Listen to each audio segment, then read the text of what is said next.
Alhamdulillah. Alhamdulillahilladzi bi ni'mati tatimmu shalihat. Wassalatu wassalamu ala sayyidi sadat wa ala alihi wa sahbihi ahlil fadaili wal karamat. Ashhadu an la ilaha illallah wahdahu la syarikalah wa ashhadu anna Muhammadan abduhu wa rasuluhu la nabiyya ba'dah. Allahumma salli wa sallim ala sayyidina Muhammadin nabiyil ummi wa ala alihi wa sahbihi wa barik wa sallam. Qala Allah Ta'ala fil Qur'anil 'azim wa huwa asdaqul qailin. A'udzu billahi minasy syaithanir rajim. Ya ayyuhalladzina amanu taqullaha haqqa tuqatih wa la tamutunna illa wa antum muslimun. Wa qala ta'ala fi ayatil ukhra, ya ayyuhalladzina amanu taqullaha wa qulu qawlan sadida yuslih lakum a'malakum wa yaghfir lakum dzunubakum wa may yuti'illaha wa rasulahu faqad faza fawzan 'azima. Ibadallah, usikum wa nafsi bittaqwallah wa ta'atihi faqad fazal muttaqun. Hadirin sidang salat Jumat yang dirahmati dan yang dimuliakan Allah Subhanahu wa Ta'ala. Setiap kali kita berdoa kepada Allah Subhanahu wa Ta'ala, di setiap doa kita selalu diawali dengan kalimat pertama Allahumma, yang artinya ya Allah, ya Tuhan kami. Atau di sebagian doa yang diawali dengan kalimat Rabbana, ya Tuhan kami, ya Rabb kami. Begitulah tanda kita menyeru dan memanggil Allah ketika kita sedang membutuhkan bantuan dan pertolongan dari Allah. Di setiap doa kita panjatkan segala hajat dan keperluan kita. Begitulah keadaan seorang mukmin dan sebagai seorang hamba. Kita membutuhkan Allah, kita datang lalu kita memanjatkan doa kepada Dia yang diawali dengan pengakuan ya Allah, ya Tuhan kami, ya Rabbana, ya Rabbi, menandakan kita hanyalah seorang makhluk dan kita meminta kepada Sang Pencipta makhluk itu. Begitulah tanda kita menyeru dan memanggil Allah Subhanahu wa Ta'ala. Masyarul muslimin sedang sholat Jumat yang dimuliakan Allah Subhanahu wa Ta'ala. Namun di lain situasi dan kondisi, manusia juga memanggil manusia yang lain. Tetapi yang jadi problem pada kesempatan kali ini adalah berapa banyak manusia yang jauh lebih mementingkan panggilan manusia daripada panggilan Allah Subhanahu wa Ta'ala. Ketika seorang pekerja dipanggil oleh atasannya, dia akan bersegera datang menemui atasan tersebut. Tidak peduli berapa sibuk yang dia lakukan, tidak peduli berapa banyak pekerjaan yang sedang dia lakukan. Tapi ketika atasan memanggil, kita bercepat-cepat dan bersegera untuk mendatangi panggilan atasan itu. Lalu sadarkah kita wahai saudaraku, bahwa sesungguhnya manusia ini juga meraih dan mendapatkan panggilan dari Allah Subhanahu wa Ta'ala dalam 3 kesempatan. Panggilan Allah yang pertama ketika suara muazzin mulai berkumandang di dalam masjid. Idza adzana muazzin fi yaumil jum'ah, ketika suara azan mulai berkumandang pada hari Jumat, haramun amal, kata Nabi, diharapkan untuk bekerja bagi seorang laki-laki yang sudah balik dan berakal dan beragama Islam. Bukankah setiap panggilan Allah memanggil kita dengan panggilan hayya 'alas shalah, mari dirikan sholat. Maka dalam satu riwayat ada seorang sahabat Nabi Shallallahu Alaihi Wasallam, ketika dia mendengarkan azan yang berkumandang, basah soropannya dan jubahnya karena menangis. Lalu sahabat yang lain bertanya, apa yang menyebabkan engkau menangis, wahai saudaraku? Kata sahabat yang menangis tadi, andaikan manusia itu paham dengan panggilan azan yang dikumandangkan oleh muazin, mereka akan datang dalam setiap kesempatan dan mereka akan datang walaupun dalam keadaan susah. Sesuai yang dikatakan Nabi Shallallahu Alaihi Wasallam, kalaulah manusia itu tahu bagaimana kelebihan sholat subuh dan sholat isya, la atauhuma walau haqwan, kata Nabi, mereka akan datang ke rumah Allah walaupun mereka merangkak, karena mereka paham begitu besar panggilan Allah Subhanahu wa taala. Subuh Allah panggil kita, tapi begitu enteng bagi kita untuk melewatkannya, dan kita lebih memilih untuk melanjutkan tidur kita, melanjutkan mimpi-mimpi kita yang indah. Di waktu siang, di sholat zuhur, Allah panggil lagi kita, tapi kita jauh lebih memilih mementingkan pekerjaan duniawi kita. Di waktu asar, Allah panggil lagi kita, yang semestinya itu adalah waktu luang kita, waktu yang sudah istirahat, tapi kita lebih memilih pekerjaan bersama dengan anak keluarga kita. Kita lebih memilih olahraga dan lain sebagainya daripada mementingkan panggilan Allah Subhanahu wa taala. Lalu di waktu asar kita lewatkan. Masuk di waktu maghrib, Allah panggil lagi kita, tapi kita jauh lebih memilih menonton televisi, menonton handphone, dan mementingkan keluarga, anak dan istri kita. Di waktu isya Allah panggil kita yang terakhir kalinya dalam sehari itu, kita jauh lebih memilih daripada sholat, memilih istirahat, tidur, atau bahkan duduk dengan kawan-kawan keluarga dan sanak keluarga. Begitu enteng bagi kita untuk meninggalkan panggilan yang 5 waktu sehari semalam.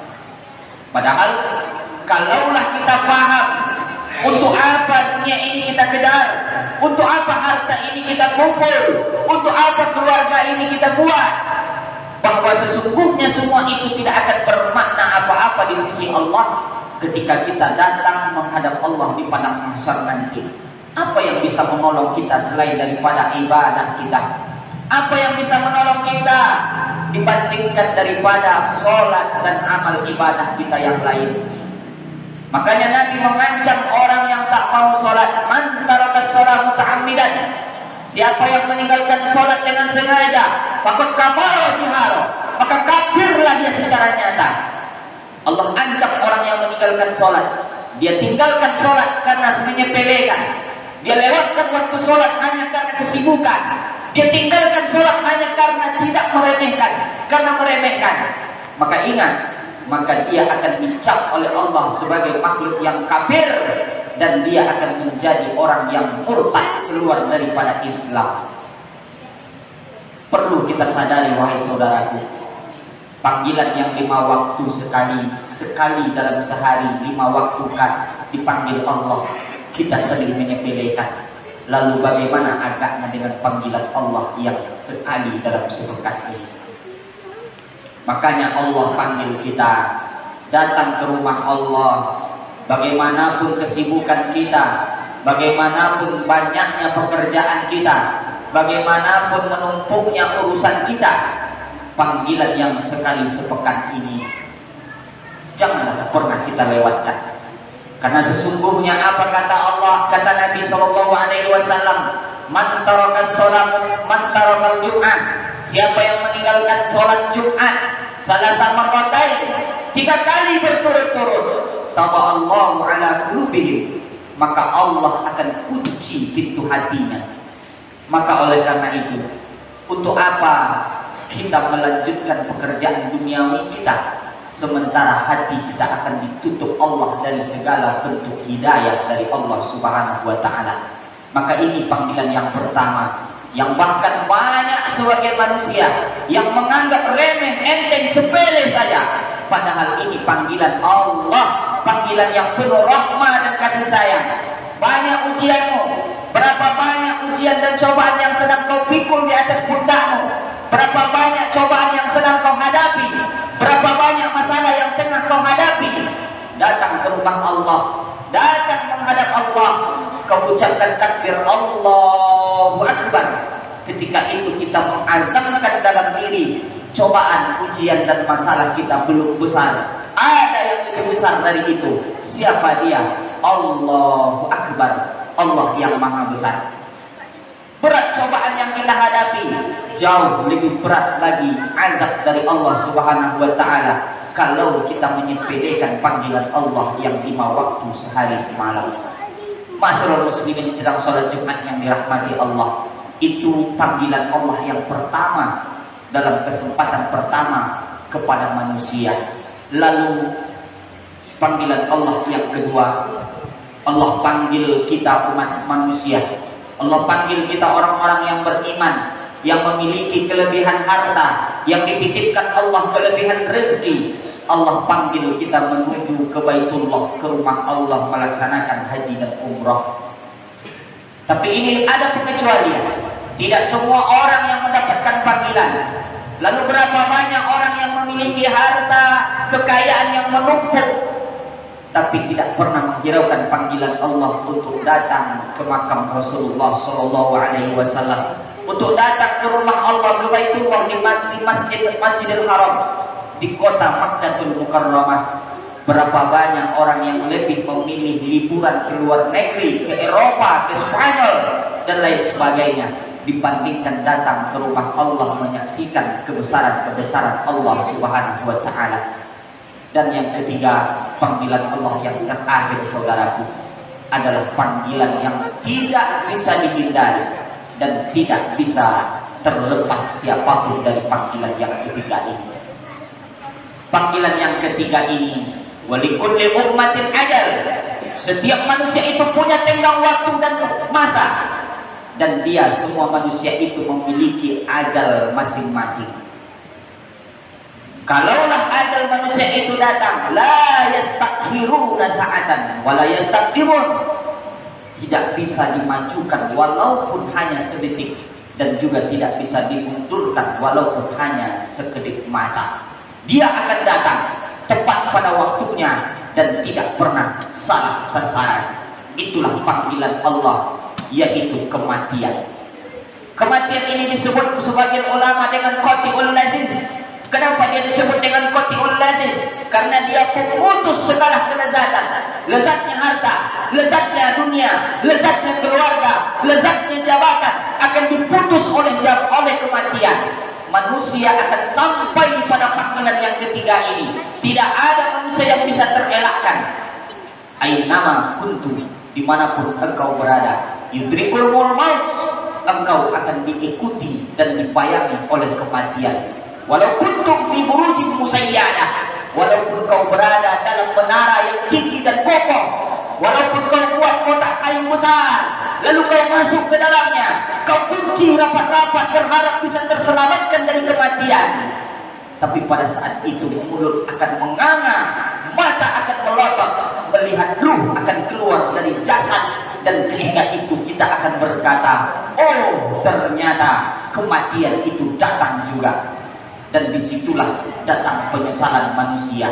Lan tarji'al ayyamul lati matat, hari yang telah berlalu tidak akan pernah diulang kembali.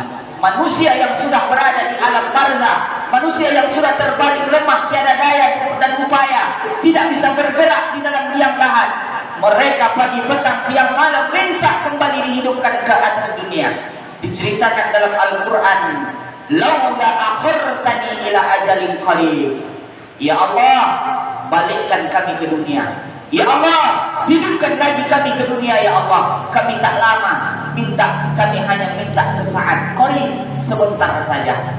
Begitulah penyesalan, pekikan, teriakan jenazah ketika berada di dalam liang lahat. Karena apa? Karena mereka menyesal.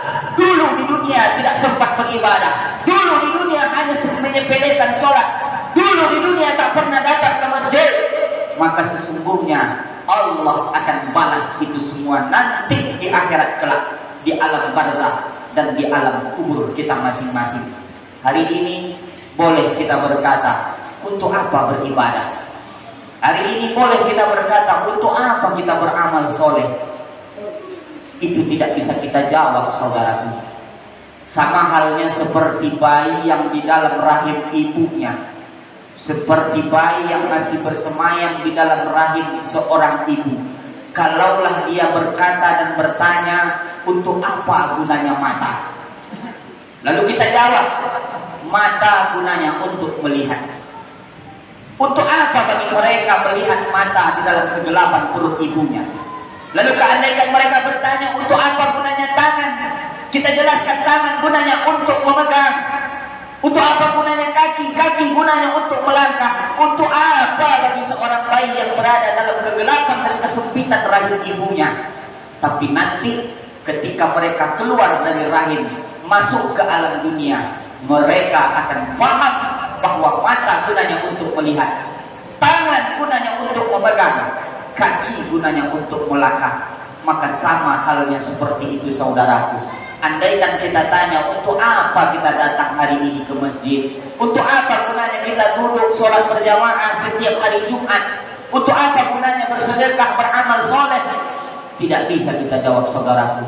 Kapan bisa kita jawab? Nanti ketika kita sudah berada di alam barzakh. Setelah mayat kita sudah disemayamkan di dalam tanah, maka ketika itu kita akan paham untuk apa gunanya kita sholat Jumat. Untuk apa gunanya kita bersedekah? Untuk apa kita gunanya sholat 5 waktu?